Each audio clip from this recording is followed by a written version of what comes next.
P S L 11 کے کھلاڑیوں کی نیلامی آل راؤنڈر فہیم اشرف کو اسلام آباد یونائیٹڈ نے 8 کروڑ 50 لاکھ روپے میں خرید لیا۔ ڈیوڈ وارنر 7 کروڑ 90 لاکھ روپے میں کراچی کنگز کا حصہ بن گئے۔ اماد وسیم اور حسین طلعت کو کسی فرنچائز نے نہیں خریدا۔ محمد جنید اور مہدی حسن معراج بھی انسولڈ رہے۔ آصف آفریدی اور محمد ذیشان کو بھی کسی فرنچائز نے نہیں خریدا۔ پی ایس ایل میں شامل تمام 8 فرنچائزز اپنے اسکواڈ کو حتمی شکل دے رہی ہیں۔ پلیئرز آکشن میں 880 کھلاڑی رجسٹرڈ ہیں۔ پی ایس ایل 11 کا آغاز 26 مارچ سے ہوگا۔ پاک فوج کے بارے میں اپوزیشن لیڈر کا بیان غیر ذمہ دارانہ ہے۔ قائد حزب اختلاف کے بیان سے تکلیف ہوئی۔ وزیر دفاع خواجہ آصف کا قومی اسمبلی میں اظہار خیال، کہا 5 سال میں 3000 سے زائد مجموعی شہادتیں ہوئی۔ ہم اس وقت حالت جنگ میں ہیں۔ ہم اپنے سیاسی مفادات اور اقتدار کی جنگ لڑ رہے ہیں۔ پاک فوج میں ہر صوبے سے تعلق رکھنے والے موجود ہیں۔ بلوچستان میں پنجابیوں کا شناختی کارڈ دیکھ کر گولیاں ماری جاتی ہیں۔ ان کے قتل پر بلوچستان سے کوئی آواز نہیں اٹھتی۔ وزیر دفاع خواجہ آصف کی تقریر کے دوران شور شرابہ۔ بلوچستان میں امن و امان پورے پاکستان کی ترجیح ہے۔ اگر ہم مضبوط ہیں تو بدترین دشمن بھی ہمارا کچھ نہیں بگاڑ سکتا۔ وزیر اعلیٰ پنجاب مریم نواز کا AFC ہیڈ کوارٹرز میں خطاب، کہا فیلڈ مارشل کی قیادت میں فورسز نے بنیاد مرصوص بن کر ملک کی حفاظت کی۔ افواج پاکستان نے مارکہ حق میں بھارت کو دھول چٹائی۔ وزیر اعلیٰ پنجاب کا بلوچستان کے لیے 10 ارب روپے معاونت کا اعلان۔ مریم نواز نے کہا دشمن ہمارا ملک کو کمزور کرنے کی سازش کر رہا ہے۔ سیکیورٹی ادارے بہادری سے ان کے خلاف لڑ رہے ہیں۔ پاکستان کو کمزور کرنے والا دوست نہیں دشمن ہے۔ CCD پر سرمایہ کاری 80% جرائم کم ہو گئے۔ بطور قوم ہمیں سخت فیصلہ کرنا پڑیں گے۔ دہشت گردی کے خلاف کوئی ابہام نہیں ہونا چاہیے۔ بلوچستان نیشنل پارٹی کے سربراہ سردار اختر مینگل کا استعفیٰ منظور۔ اسپیکر قومی اسمبلی نے اختر مینگل کا استعفیٰ منظور کیا۔ اختر مینگل نے 3 ستمبر 2024 کو قومی اسمبلی سے استعفیٰ دیا تھا۔ وہ NA 256 خزدار سے رکن قومی اسمبلی منتخب ہوئے تھے۔ وزیر اعظم شہباز شریف غزہ پیس بورڈ اجلاس میں شرکت کے لیے 18 فروری کو واشنگٹن جائیں گے۔ شہباز شریف 19 فروری کو اجلاس میں شرکت کریں گے۔ 20 فروری کو امریکی صدر ڈونلڈ ٹرمپ سے خصوصی ملاقات ہوگی۔ وزیر اعظم کی عالمی رہنماؤں سے سائیڈ لائن ملاقاتیں بھی اسکیجول ہیں۔ بانی PTI کی صحت پر گزشتہ روز کوئی بیان نہیں دیا۔ مجھ سے منسوب خبر درست نہیں۔ بیرسٹر سلمان صفدر کی میڈیا ٹاک، کہا بانی PTI سے ملاقات ہوئی، ان کا سیل بھی وزٹ کیا۔ پہلی ذمہ داری سپریم کورٹ تک معلومات پہنچانا تھی۔ 7 صفحات اور 22 پیراگراف پر مشتمل رپورٹ جمع کرا دی۔ انہوں نے مزید کہا علیمہ خان اور سلمان اکرم راجہ سے بانی کی صحت سے متعلق کوئی بات نہیں ہوئی۔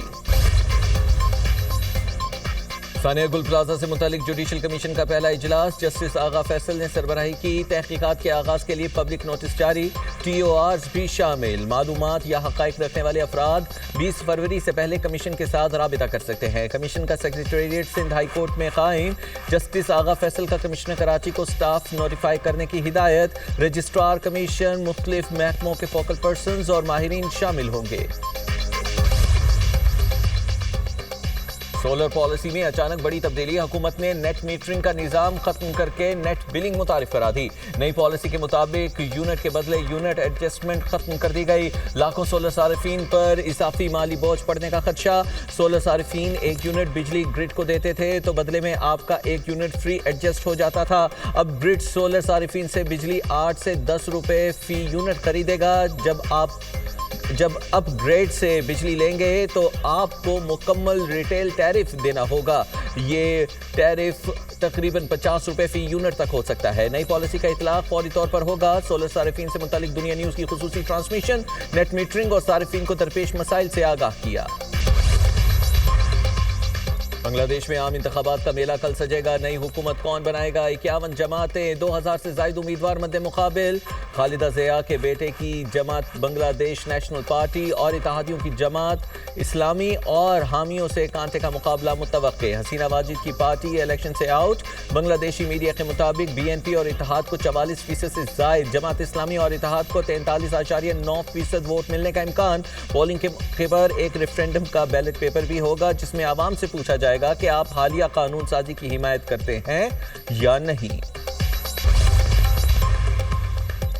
अमरीकी सदर का एक बार फिर पाक भारत जंग का तस्करा। डोनाल्ड ट्रंप ने कहा पाकिस्तान और भारत की जंग में 10 तैयारे तबाह हो चुके थे। पाकिस्तान और भारत जंग एटमी जंग बन सकती थी। अमरीकी न्यूज़ चैनल को इंटरव्यू में कहा कि मैंने 8 जंगें खत्म करवाई, लोगों को मरते हुए नहीं देखना चाहता था।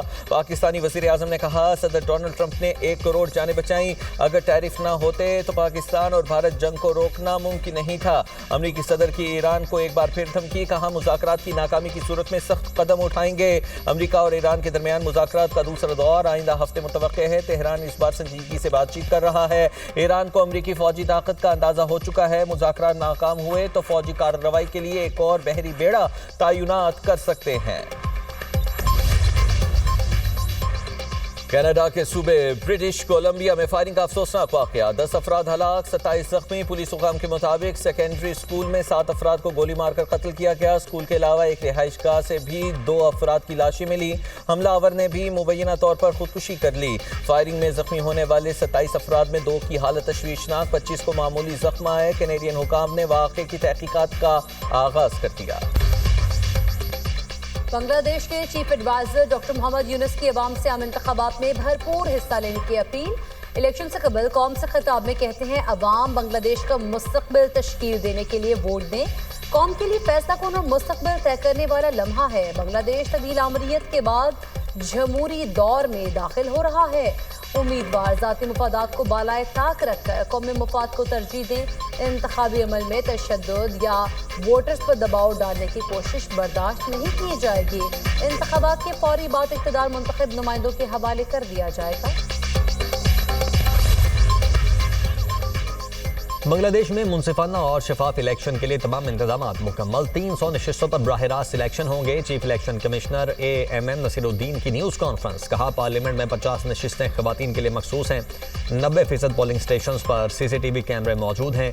9 लाख से ज़ायद सिक्योरिटी एहलकार इलेक्शन के दौरान जिम्मेदारियाँ अदा करेंगे। इलेक्शन के लिए तमाम सियासी जमातों से मुशावरत की गई।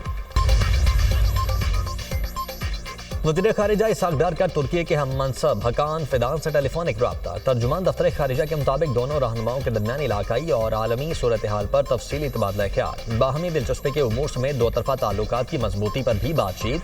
पाकिस्तान और तुर्की के दरमियान मुस्तक़बिल में भी करीबी राब्ते बरकरार रखने पर इत्तेफाक।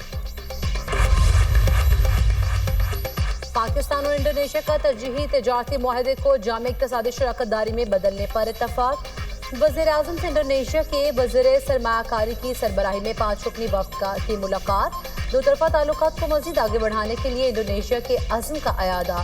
शहबाज शरीफ का सदर इंडोनेशिया के लिए नेक ख्वाहिशात का इजहार, कहा पाकिस्तान इंडोनेशिया के साथ मुआशी ताल्लुकात को मज़ीद बेहतर बनाने का ख्वाहां है। पाकिस्तान और इंडोनेशिया के दरमियान दहाइयों पर मबनी बरादराना ताल्लुकात हैं जो वक्त के साथ मज़ीद मजबूत हो रहे हैं। सॉवरेन वेल्थ फंड के मॉडल पर इंडोनेशिया के तजुर्बे से फ़ायदा उठाना चाहते हैं।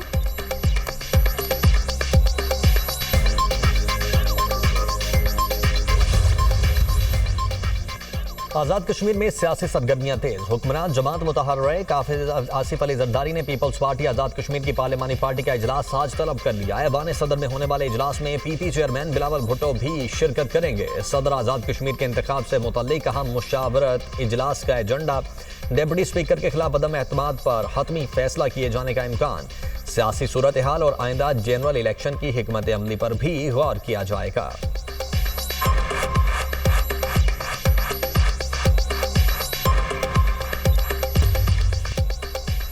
सऊदी फरमानरवाज शाह सलमान बिन अब्दुल अजीज की ज़ेर सदारत काबीना इजलास। सऊदी काबीना ने गजा में जंगबंदी मुआहदे की पासदारी और नफाज पर जोर दिया। आज़ाद फ़लस्तीनी रियासत के क़याम के लिए सियासी हल तलाश किया जाए। उर्दन और तुर्की से जौहरी ताउन के मुआहदे पर मुज़ाकरात की मंजूरी दी। सऊदी काबीना ने कतर से तेज़ रफ्तार इलेक्ट्रिक रेल मुआहदे की भी मंजूरी दी।